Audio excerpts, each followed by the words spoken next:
Você sabia que Jesus enviou seus discípulos em uma missão que parecia impossível? Sem dinheiro, sem comida, sem armas, e ainda assim eles mudaram o mundo para sempre. Hoje vamos mergulhar em Mateus capítulo 10 e descobrir os segredos dessa missão que revolucionou a história da humanidade. As instruções de Jesus aos 12 discípulos vão impactar sua vida de formas que você nem imagina. Me conta aqui nos comentários de qual cidade você está assistindo esse vídeo. E se você ainda não é inscrito no canal, aperta esse botão de inscrever-se agora. Ativa o sininho para não perder nenhum ensinamento poderoso da Palavra de Deus. Vamos juntos nessa jornada. O capítulo 10 de Mateus marca um momento crucial no ministério de Jesus Cristo. Após ter proclamado as bem-aventuranças no Sermão do Monte, realizado inúmeros milagres de cura, expulsado demônios e demonstrado autoridade sobre a natureza e as enfermidades, Jesus reconhece que a seara é abundante, mas os trabalhadores são poucos. É neste contexto de compaixão pelas multidões, descritas como ovelhas sem pastor, cansadas e abatidas, que o Mestre toma uma decisão estratégica que transformaria para sempre a história da humanidade: enviar seus discípulos em missão. A escolha dos 12 apóstolos não foi aleatória. Jesus havia passado a noite inteira em oração antes de selecionar aqueles que seriam seus enviados especiais. O número 12 carrega profundo significado simbólico, ecoando as 12 tribos de Israel e representando a continuidade do povo de Deus sob uma nova aliança. Estes homens, vindos de backgrounds diversos, pescadores, um coletor de impostos, um zelote, seriam os pilares sobre os quais a igreja seria edificada. Mateus registra seus nomes com precisão. Simão, chamado Pedro, que seria a rocha; André, seu irmão; Tiago e João, filhos de Zebedeu, apelidados de filhos do trovão; Filipe e Bartolomeu; Tomé e Mateus, o publicano; Tiago, filho de Alfeu; Tadeu; Simão, o zelote; e Judas Iscariotes, aquele que eventualmente trairia o Mestre. Esta lista não é apenas um catálogo de nomes, mas um testemunho da graça transformadora de Deus que escolhe pessoas comuns para realizar obras extraordinárias. O envio dos 12 representa uma expansão estratégica do ministério de Jesus. Até este ponto, ele havia sido o único protagonista visível do reino de Deus na terra. Agora, multiplicando-se através de seus discípulos, Jesus demonstra que o reino não dependeria de uma única pessoa, mas seria propagado por uma comunidade de seguidores comprometidos. Esta delegação de autoridade é revolucionária. Jesus não apenas ensina, mas capacita; não apenas lidera, mas forma líderes; não apenas atua, mas comissiona outros para atuarem. A preparação destes homens não havia sido breve. Eles haviam caminhado com Jesus, observado seus métodos, ouvido seus ensinamentos, testemunhado seus milagres e experimentado sua compaixão. Foram educados não em uma academia teológica formal, mas na escola itinerante do segmento diário. Aprenderam através da convivência íntima, das conversas ao pé da estrada, das discussões após os sermões, das explicações privadas das parábolas. Este modelo de discipulado relacional seria o padrão para todas as gerações futuras de cristãos. O texto de Mateus 10 inicia com uma declaração poderosa. Jesus deu-lhes autoridade sobre espíritos imundos para expulsá-los e para curar toda sorte de doenças e enfermidades. Esta autoridade não era deles por mérito próprio, mas delegada pelo Mestre. Era uma extensão do poder de Jesus operando através deles. Este princípio permanece verdadeiro para todos os enviados de Cristo. Não atuamos com autoridade própria, mas com a autoridade daquele que nos envia. Jesus não enviou seus discípulos despreparados ou sem direção clara. As instruções que ele forneceu em Mateus 10 são detalhadas, práticas e reveladoras dos valores do reino de Deus. Estas orientações abrangem desde questões logísticas até princípios espirituais profundos, formando um manual missionário que continua relevante para todos os enviados de Cristo através dos séculos. A primeira diretriz foi geográfica e étnica: não tomeis rumo aos gentios, nem entreis em cidade de samaritanos, mas, de preferência, procurai as ovelhas perdidas da casa de Israel. Esta instrução, que pode parecer exclusivista à primeira vista, reflete a estratégia progressiva de Deus na revelação de sua graça. Jesus estava orando a promessa feita a Israel, de que seriam os primeiros a ouvir as boas novas do Messias. A salvação viria dos judeus para alcançar o mundo inteiro. Esta não era uma rejeição permanente dos gentios, mas uma priorização estratégica. Após a ressurreição, a grande comissão expandiria o mandato missionário para todas as nações. A mensagem que deveriam proclamar era simples e direta: o reino dos céus está próximo. Esta proclamação encapsulava toda a teologia do Evangelho. O reino de Deus não era mais uma promessa distante, mas uma realidade presente e iminente. Com a vinda de Jesus, o governo de Deus estava invadindo a história humana, trazendo redenção, restauração e renovação. Os discípulos não deveriam complicar a mensagem com elaborações teológicas complexas, mas anunciar esta verdade fundamental: Deus estava agindo, seu reino estava aqui, e as pessoas precisavam responder com arrependimento e fé. Junto com a proclamação verbal, Jesus ordenou demonstrações práticas do poder do reino: curai enfermos, ressuscitai mortos, purificai leprosos, expeli demônios. Estas ações miraculosas não eram truques mágicos para impressionar, mas sinais autenticadores de que o reino de Deus havia realmente chegado. Cada milagre era uma invasão do reino nas trevas deste mundo caído. A cura dos enfermos demonstrava que no reino de Deus não há doença. A ressurreição dos mortos proclamava que a morte havia sido derrotada. A purificação dos leprosos mostrava que no reino não há exclusão ou impureza. A expulsão de demônios anunciava que Satanás estava sendo destronado. O Evangelho, portanto, não era apenas palavras, mas poder transformador. Uma das instruções mais intrigantes de Jesus foi: de graça recebestes, de graça dai. Este princípio estabelecia uma ética missionária radicalmente diferente dos mestres religiosos da época, que frequentemente cobravam por seus ensinamentos e serviços religiosos. Os discípulos haviam recebido gratuitamente de Jesus seu ensino, sua presença, sua autoridade, sua comissão. Portanto, deveriam ministrar gratuitamente. O Evangelho não é uma mercadoria a ser vendida, mas um presente a ser compartilhado. Esta gratuidade não significava que os missionários não devessem ser sustentados. Jesus abordaria isso em seguida, mas que a mensagem da salvação nunca deveria ser comercializada.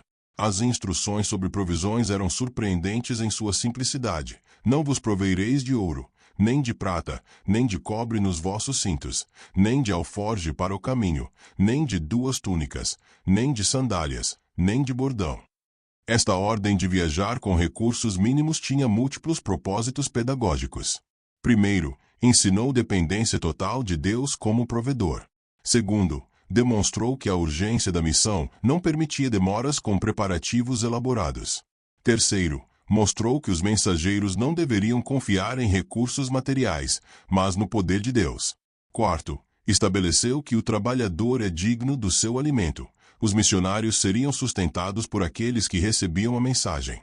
Jesus também forneceu orientações sobre hospitalidade e recepção. Em qualquer cidade ou povoado em que entrardes, indagai quem neles é digno, e aí ficai até vos retirardes. Os discípulos não deveriam perambular de casa em casa buscando acomodações melhores, mas aceitar a hospitalidade oferecida com gratidão e contentamento. Ao entrar em uma casa, deveriam saudá-la com paz, o tradicional shalom judaico. Se a casa fosse digna, a paz permaneceria. Se não, retornaria aos discípulos. Esta paz não era mero cumprimento educado, mas uma realidade espiritual, uma bênção tangível que os enviados de Cristo traziam consigo. Jesus foi absolutamente realista ao preparar seus discípulos para a missão. Ele não pintou um quadro cor-de-rosa de aceitação universal e sucesso garantido. Ao contrário, dedicou porção significativa de suas instruções para preparar os 12 para a inevitável rejeição e oposição que enfrentariam. Esta honestidade pastoral é notável e necessária. Discípulos iludidos com expectativas irreais rapidamente se desanimariam ao encontrar resistência. Se alguém não vos receber, nem ouvir as vossas palavras, ao sairdes daquela casa ou daquela cidade, sacudi o pó dos vossos pés. Esta instrução carregava profundo simbolismo cultural. Judeus devotos, ao retornar de territórios gentios, sacudiam o pó de seus pés para não contaminar a terra santa com impureza pagã. Ao ordenar que seus discípulos fizessem o mesmo em cidades judaicas que rejeitassem a mensagem, Jesus estava declarando que a rejeição do Evangelho coloca as pessoas no mesmo estado espiritual dos pagãos, independentemente de sua herança religiosa.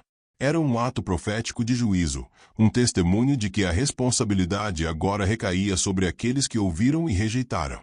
A seriedade desta rejeição é enfatizada pela declaração solene de Jesus: em verdade vos digo que menos rigor haverá para Sodoma e Gomorra, no dia do juízo, do que para aquela cidade.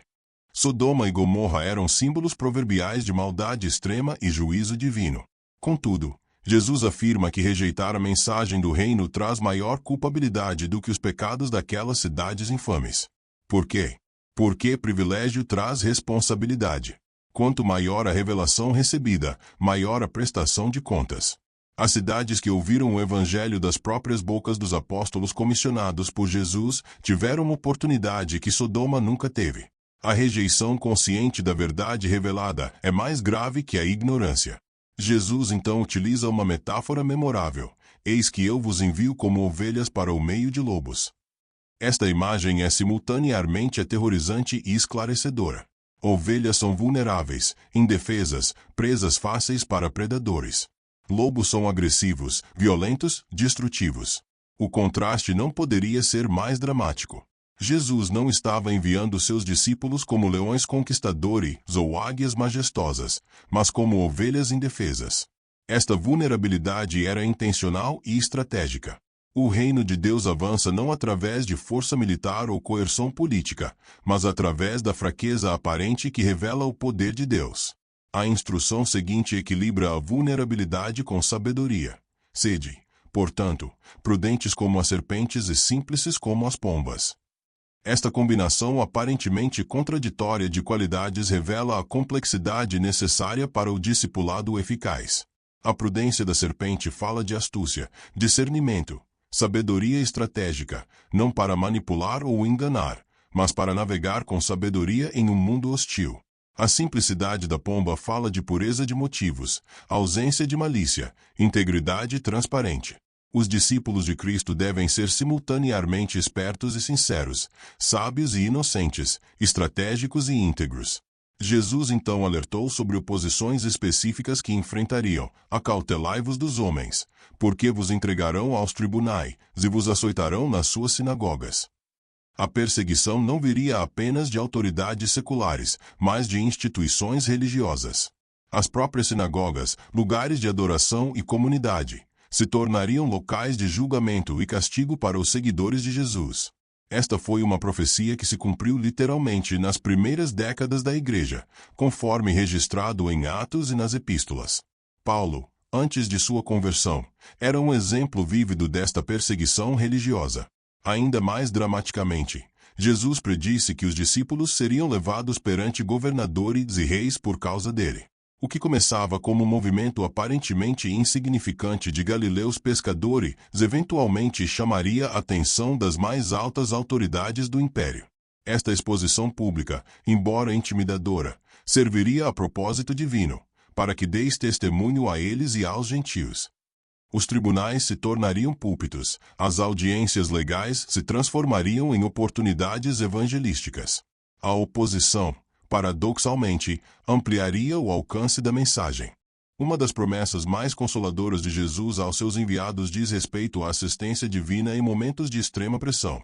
Quando, porém, vos entregarem, não cuideis em como ou o que haveis de falar, porque, naquela hora, vos será concedido o que haveis de dizer, visto que não sois vós os que falais, mas o Espírito de vosso Pai é quem fala em vós. Esta promessa não era licença para negligenciar o estudo ou a preparação, mas garantia de capacitação sobrenatural em circunstâncias específicas de perseguição e interrogatório. A promessa revela a natureza trinitária do ministério cristão. Os discípulos são enviados por Jesus, mas falam pelo Espírito do Pai. A missão cristã nunca é empreendimento meramente humano, mas participação na própria obra de Deus. Quando os discípulos comparecessem perante autoridades hostis, não estariam sozinhos. O Espírito Santo, o próprio Espírito de Deus, falaria através deles, dando-lhes as palavras certas, a sabedoria apropriada, a coragem necessária. Esta promessa se cumpriu gloriosamente na história da Igreja, desde o testemunho de Pedro perante o Sinédrio até as defesas de Paulo perante governadores romanos. Jesus então abordou a forma mais dolorosa de oposição, a traição familiar. Um irmão entregará à morte outro irmão, e o pai, ao filho. Filhos haverá que se levantarão contra os progenitores e os matarão. Estas palavras devem ter sido chocantes para os discípulos. Em uma cultura que valorizava profundamente os laços familiares e a honra à família, Jesus estava prevendo rupturas radicais. O Evangelho não veio trazer uniformidade superficial, mas exige lealdade suprema que pode dividir mesmo as relações mais íntimas. Esta divisão familiar não ocorreria porque o Evangelho promove hostilidade, mas porque a verdade é polarizadora. Quando alguém se compromete radicalmente com Cristo, aqueles que rejeitam Cristo podem se sentir ameaçados, julgados ou traídos. A conversão de um membro da família pode ser vista como deserção da tradição, rejeição dos valores familiares ou insulto aos ancestrais. Nas primeiras décadas do cristianismo, muitos conversos judeus foram deserdados por suas famílias. Conversos de outras religiões enfrentaram, e ainda enfrentam, ostracismo, violência e até morte por causa de sua fé. Sereis odiados de todos por causa do meu nome. Jesus não suavizou a realidade. O ódio seria universal, não limitado a um grupo ou região específica. E a razão seria singular, por causa do meu nome. Os discípulos não seriam odiados por suas próprias falhas ou ofensas pessoais, mas simplesmente por sua identificação com Jesus Cristo. O nome de Jesus, que significa Yahvé salva, seria pedra de tropeço para muitos. O próprio título Cristo, Messias, ungido, era politicamente carregado e teologicamente controverso. Contudo, em meio a esta previsão sombria de ódio e perseguição, Jesus inseriu uma promessa gloriosa: aquele, porém, que perseverar até o fim, esse será salvo. A perseverança, não a perfeição, é a marca do verdadeiro discípulo. A fé genuína é resiliente, duradoura, persistente. Pode haver momentos de fraqueza, como Pedro negando Jesus, mas a trajetória geral é de continuidade na fé. Esta promessa tem sustentado incontáveis mártires e sofredores através dos séculos. A salvação final não depende de nunca enfrentar oposição ou dúvida, mas de permanecer fiel apesar de tudo. Jesus também forneceu sabedoria prática sobre fugir da perseguição. Quando, porém, vos perseguirem numa cidade, fugi para outra. Há tempo para permanecer e testemunhar corajosamente, e há tempo para fugir estrategicamente e preservar a vida para continuar o ministério em outro lugar. A fuga não é necessariamente covardia, mas sabedoria.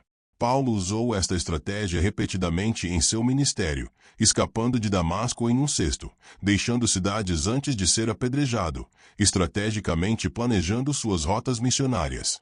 O martírio é nobre quando inevitável, mas a preservação da vida para serviço continuado também é válida. A razão para esta estratégia de movimento é profunda. Porque em verdade vos digo que não acabareis de percorrer as cidades de Israel, até que venha o Filho do Homem. Esta declaração enigmática tem sido interpretada de várias maneiras. Alguns veem referência à ressurreição e ascensão de Cristo. Outros entendem como alusão à destruição de Jerusalém em 70 depois de Cristo, evento que Jesus chamou de vinda do Filho do Homem em julgamento. Outros ainda veem referência à segunda vinda final. Provavelmente, Jesus estava usando linguagem apocalíptica que incorporava múltiplas dimensões de cumprimento. A urgência da missão era tal que não haveria tempo suficiente para alcançar todas as cidades antes que eventos decisivos ocorressem na história da redenção. Jesus então estabelece um princípio fundamental da vida cristã, a identificação do discípulo com seu mestre. O discípulo não está acima do seu mestre, nem o servo, acima do seu senhor. Esta declaração simples carrega implicações profundas. Se Jesus, o Mestre perfeito, enfrentou oposição, rejeição e eventualmente crucificação, seus discípulos devem esperar tratamento similar. O seguidor não pode esperar melhor sorte que seu líder. Esta identificação é tanto desafiadora quanto consoladora. Desafiadora porque garante sofrimento. Consoladora porque o sofrimento nos une a Cristo. O objetivo do discipulado é a conformidade ao Mestre. Basta ao discípulo ser como seu Mestre, e ao servo, como o seu Senhor. A palavra basta é significativa. Não é pouco ou insuficiente ser como Jesus. É o objetivo supremo, a aspiração máxima. Toda jornada cristã é processo de transformação crescente à imagem de Cristo. Quando enfrentamos o que Jesus enfrentou, estamos sendo moldados à sua semelhança. Quando respondemos como ele respondeu, estamos cumprindo nosso propósito mais elevado. Jesus então faz referência específica ao tratamento que recebeu. Se chamaram Beelzebul ao dono da casa, quanto mais aos da sua família.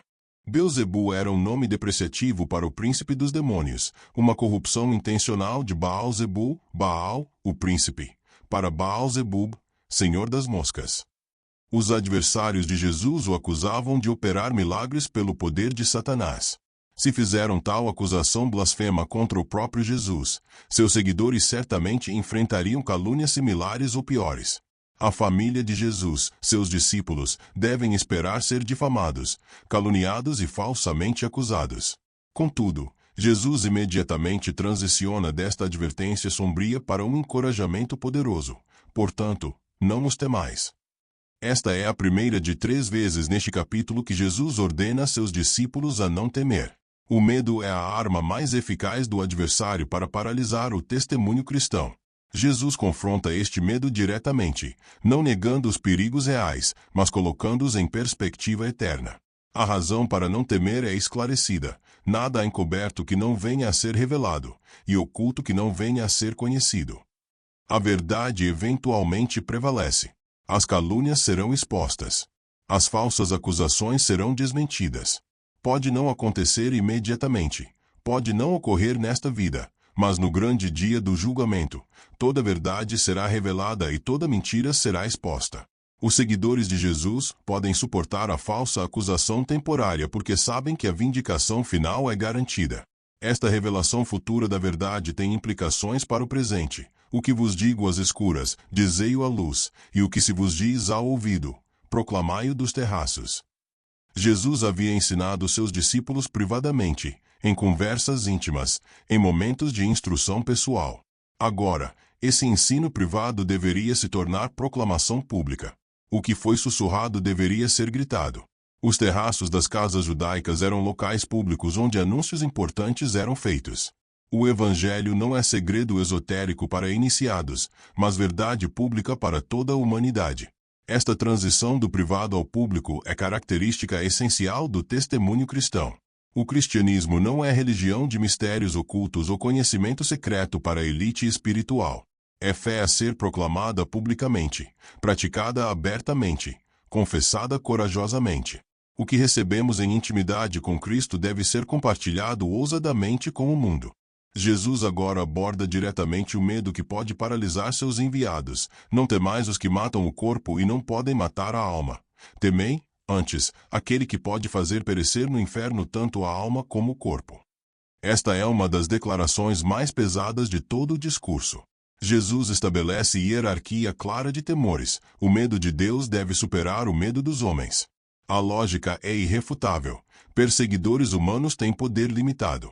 No máximo, podem matar o corpo, e até isso está sob a soberania de Deus.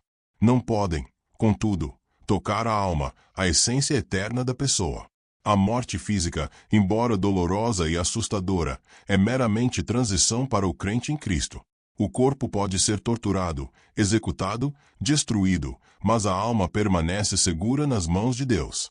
Por outro lado, Deus tem autoridade absoluta sobre corpo e alma. Ele pode fazer perecer no inferno ambos. O termo grego usado aqui é Geena, referência ao vale de Inom fora de Jerusalém, que se tornou símbolo de julgamento final. Jesus não hesita em usar linguagem forte sobre julgamento eterno. O temor apropriado a Deus não é terror servil, mas reverência profunda que reconhece sua justiça perfeita e autoridade absoluta. Este temor de Deus produz coragem paradoxal diante de ameaças humanas. Quando tememos a Deus apropriadamente, deixamos de temer inadequadamente as pessoas. Quando nossa maior preocupação é agradar a Deus e não ofendê-lo, a opinião humana e as ameaças humanas perdem seu poder sobre nós. Mártires através da história demonstraram esta dinâmica. Seu temor reverente a Deus os libertou do medo paralisante dos homens. Jesus então oferece ilustração comovente do cuidado providencial de Deus. Não se vendem 2 pardais por um asse. E nenhum deles cairá em terra, sem o consentimento de vosso Pai. Pardais eram os pássaros mais baratos do mercado, praticamente sem valor. Um asse era a menor moeda romana. 2 pardais por um asse era preço insignificante. Contudo, mesmo essas criaturas de menor valor estão sob o cuidado atento de Deus. Nenhum pardal cai morto sem que Deus saiba e permita. Se Deus cuida até dos pardais, quanto mais cuidará de seus filhos enviados em missão para seu reino. Até os cabelos todos da cabeça estão contados. Esta hipérbole oriental expressa conhecimento divino íntimo e completo.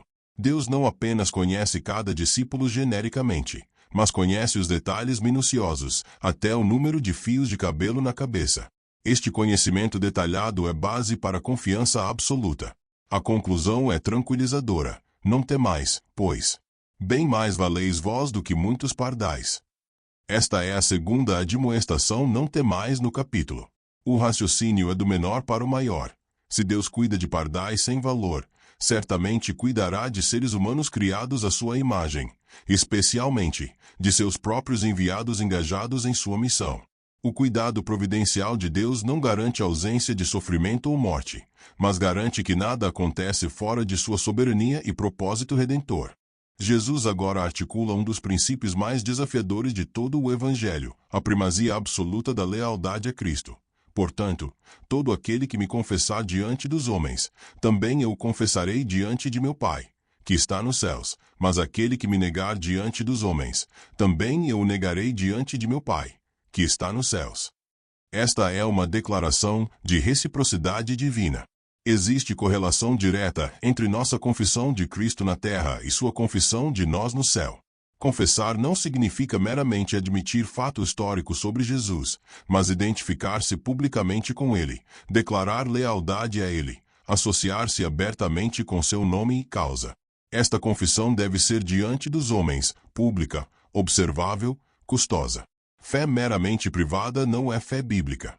A reciprocidade negativa é igualmente solene. Negar a Cristo diante dos homens, por medo, conveniência, ambição ou vergonha, resulta em ser negado por Cristo diante do Pai. Esta não é ameaça arbitrária, mas consequência lógica. Se rejeitamos identificação com Cristo quando isso custa algo, porque Ele nos identificaria como seus quando tudo está revelado? A negação de Pedro foi temporária e seguida de arrependimento genuíno. Jesus fala aqui de negação definitiva e não arrependida.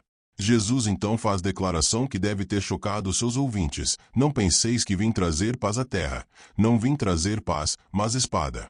Esta afirmação parece contradizer os anúncios angélicos em seu nascimento, paz na terra, e suas próprias bem-aventuranças, bem-aventurados os pacificadores. Como entender esta aparente contradição? A resposta está na natureza da paz que Jesus traz. Ele veio trazer paz verdadeira entre Deus e a humanidade, paz de consciência, paz interior que transcende circunstâncias. Contudo, esta paz vertical com Deus frequentemente resulta em conflito horizontal com o mundo. A espada que Jesus traz não é instrumento de violência que ele wields, mas metáfora para a divisão inevitável que sua pessoa e mensagem causam.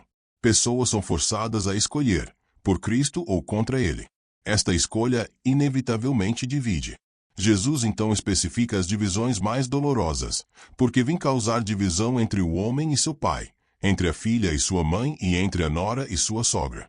Assim, os inimigos do homem serão os da sua própria casa.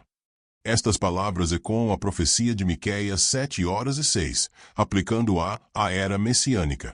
As relações familiares mais fundamentais, pai e filho, mãe e filha, sogra e nora, podem ser rompidas pela lealdade a Cristo. Esta divisão não é objetivo de Jesus, mas consequência inevitável de demandas absolutas do reino. Quando Cristo exige lealdade suprema, aqueles que rejeitam essa demanda podem se tornar hostis àqueles que a aceitam. Famílias podem pressionar, ostracizar ou perseguir membros que se tornaram cristãos. Esta realidade era verdadeira no primeiro século e permanece verdadeira em muitas partes do mundo hoje. Jesus então articula o princípio mais difícil. Quem ama seu pai ou sua mãe mais do que a mim não é digno de mim. Quem ama seu filho ou sua filha mais do que a mim não é digno de mim. Esta não é ordem para deixar de amar família, mas para priorizar o amor a Cristo acima de todos os outros amores. Em hierarquia de lealdades, Cristo deve ser supremo. A radicalidade desta demanda não pode ser suavizada. Jesus não está satisfeito com afeição compartilhada ou lealdade dividida. Ele exige primazia.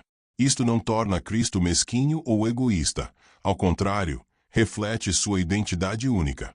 Como Deus encarnado, ele merece e requer a lealdade absoluta que somente Deus merece.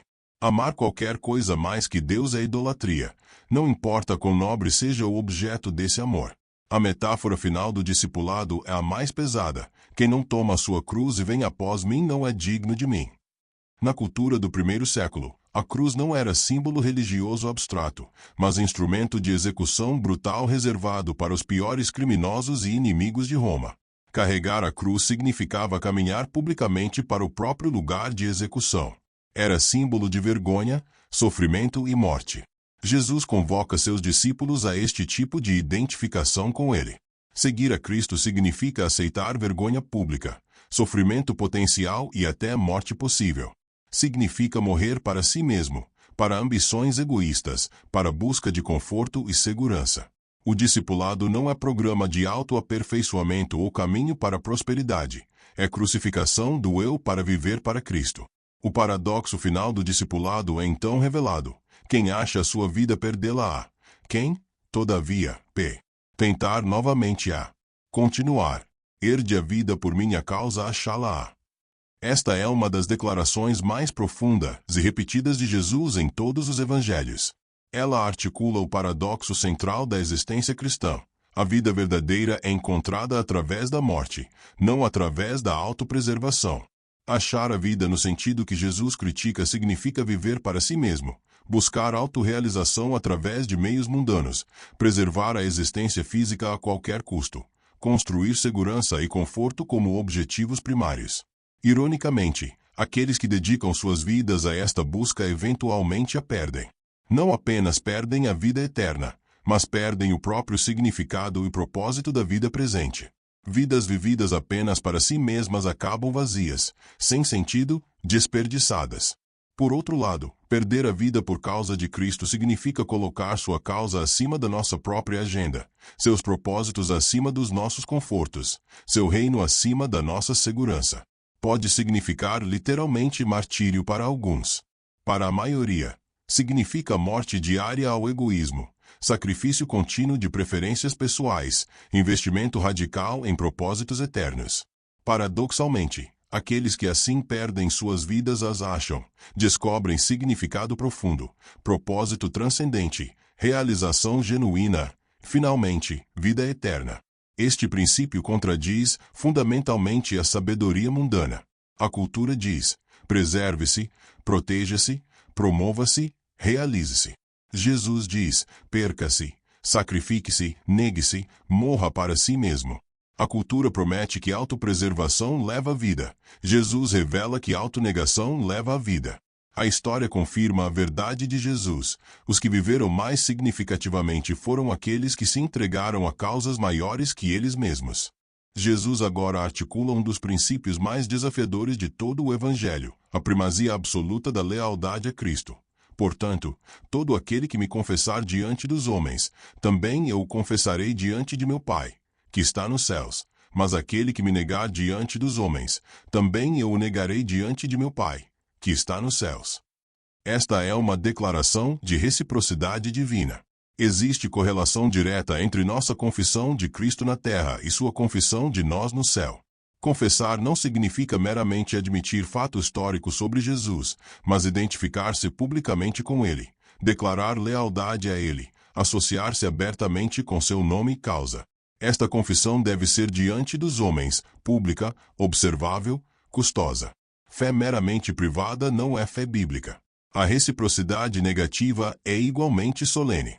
Negar a Cristo diante dos homens, por medo, conveniência, ambição ou vergonha, resulta em ser negado por Cristo diante do Pai. Esta não é ameaça arbitrária, mas consequência lógica.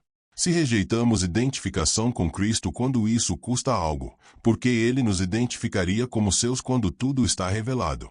A negação de Pedro foi temporária e seguida de arrependimento genuíno.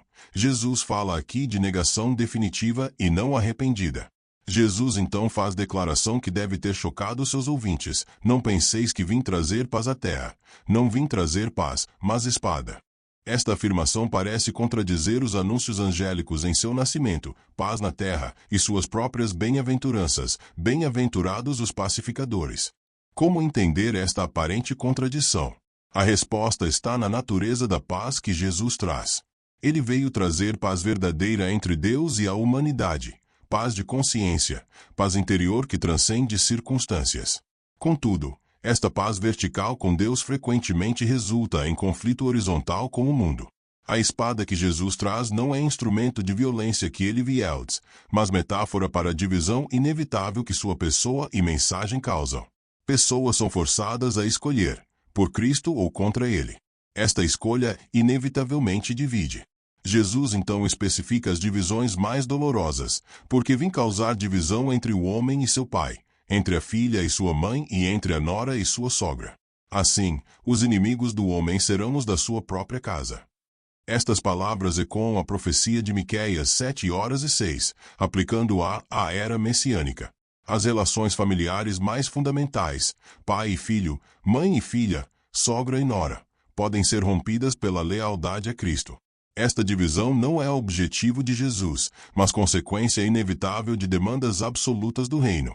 Quando Cristo exige lealdade suprema, aqueles que rejeitam essa demanda podem se tornar hostis àqueles que a aceitam. Famílias podem pressionar, ostracizar ou perseguir membros que se tornaram cristãos. Esta realidade era verdadeira no primeiro século e permanece verdadeira em muitas partes do mundo hoje.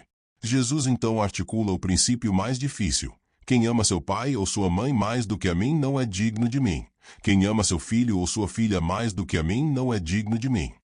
Esta não é ordem para deixar de amar família, mas para priorizar o amor a Cristo acima de todos os outros amores. Em hierarquia de lealdades, Cristo deve ser supremo. A radicalidade desta demanda não pode ser suavizada. Jesus não está satisfeito com afeição compartilhada ou lealdade dividida. Ele exige primazia. Isto não torna Cristo mesquinho ou egoísta. Ao contrário, reflete sua identidade única. Como Deus encarnado, ele merece e requer a lealdade absoluta que somente Deus merece. Amar qualquer coisa mais que Deus é idolatria, não importa quão nobre seja o objeto desse amor. A metáfora final do discipulado é a mais pesada: quem não toma a sua cruz e vem após mim não é digno de mim. Na cultura do primeiro século, a cruz não era símbolo religioso abstrato, mas instrumento de execução brutal reservado para os piores criminosos e inimigos de Roma. Carregar a cruz significava caminhar publicamente para o próprio lugar de execução. Era símbolo de vergonha, sofrimento e morte. Jesus convoca seus discípulos a este tipo de identificação com ele. Seguir a Cristo significa aceitar vergonha pública, sofrimento potencial e até morte possível. Significa morrer para si mesmo, para ambições egoístas, para a busca de conforto e segurança. O discipulado não é programa de autoaperfeiçoamento ou caminho para a prosperidade. É crucificação do eu para viver para Cristo. O paradoxo final do discipulado é então revelado: quem acha a sua vida perdê-la-á. Quem, todavia, perde a vida por minha causa achá-la-á. Esta é uma das declarações mais profundas e repetidas de Jesus em todos os evangelhos. Ela articula o paradoxo central da existência cristã. A vida verdadeira é encontrada através da morte, não através da autopreservação.